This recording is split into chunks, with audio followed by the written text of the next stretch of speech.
नमस्कार, news wave में आपका स्वागत है। खबर है पाटन थाना इलाके के ग्राम शालोदड़ा से, जहां एक युवक की बिजली से मौत हो जाने के बाद उसके परिजनों तथा ग्रामीणों ने युवक के शव को सड़क पर रखकर 4.5 घंटे तक प्रदर्शन किया।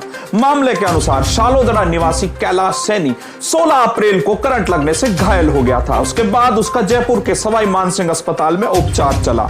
उपचार के दौरान युवक का ऑपरेशन कर उसके दोनों हाथ काट दिए गए, लेकिन शुक्रवार सुबह उसकी मौत हो गई। मौत होने के बाद युवक के शव का पोस्टमार्टम जयपुर के सवाई मानसिंह अस्पताल में किया गया। उसके बाद युवक का शव शुक्रवार शाम 4 बजे शालोदड़ा पहुंचा और शालोदड़ा पहुंचने के बाद वहां बवाल हो गया।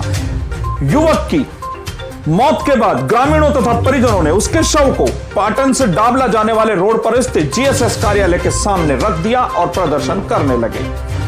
युवक के पिता शंकरलाल सैनी ने आरोप लगाया कि उसके पुत्र कैलाश सैनी की मौत स्वाभाविक नहीं है। उन्होंने बताया कि शालोदड़ा जीएसएस पर कार्यरत 2 कर्मचारी पिंकेश सैनी तथा संतोष शर्मा उसके पुत्र को 16 अप्रैल को जबरन जीएसएस पर ले गए, जहां संतोष शर्मा तथा पिंकेश सैनी शराब के नशे में धुत थे। उन्होंने बताया कि विद्युत लाइन में फॉल्ट आ जाने पर इन दोनों कर्मचारियों ने कैलाश सैनी को जबरन खंबे पर चढ़कर फॉल्ट ठीक करने के लिए कहा। उसके मना करने के बावजूद उन्होंने उसे जबरन खंबे पर चढ़ा दिया और लाइन ठीक करते समय विद्युत लाइन में जोरदार धमाका हुआ और कैलाश सैनी गंभीर रूप से घायल हो गया। गंभीर रूप से घायल होने के बाद आरोप लगाया गया कि दोनों कर्मचारियों ने उसको उठाकर कैलाश के घर के बाहर रखी चारपाई पर लिटा दिया और वहां से भाग गए। उसके बाद कैलाश को जयपुर के सवाई मानसिंह अस्पताल ले जाया गया, जहां उसकी 22 अप्रैल को सुबह मौत हो गई। इस घटना से शालोदड़ा के ग्रामीणों में आक्रोश फैल गया और जैसे ही शाम 4 बजे कैलाश सैनी का शव शालोदड़ा पहुंचा, ग्रामीणों ने तथा बड़ी संख्या में महिलाओं ने कैलाश के शव को सड़क पर रख दिया तथा मुआवजे की मांग समेत अनेक मांगों को लेकर प्रदर्शन शुरू कर दिया।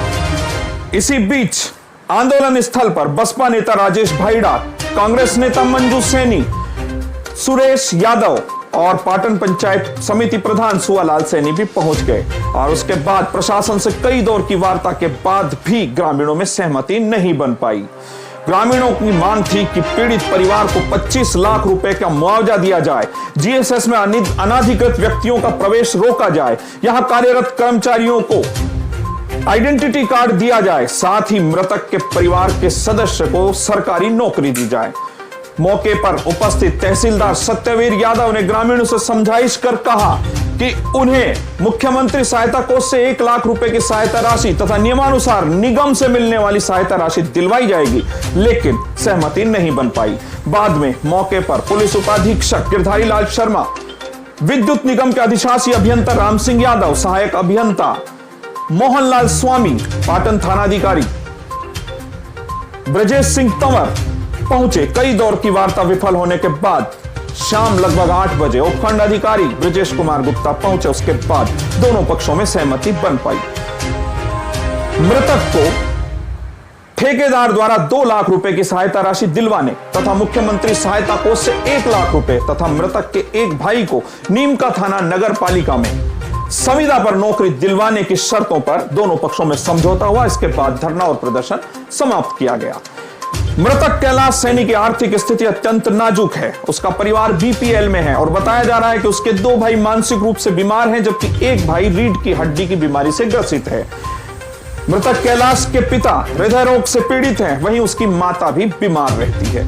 बहरहाल इन शर्तों के बाद दोनों पक्षों में समझौता हुआ और मृतक कैलाश सैनी का अंतिम संस्कार किया गया। न्यूज वेव में आज के लिए इतना ही। बहुत बहुत धन्यवाद। यदि आपको हमारा चैनल पसंद आ रहा है तो कृपया लाइक, शेयर और सब्सक्राइब अवश्य करें। धन्यवाद।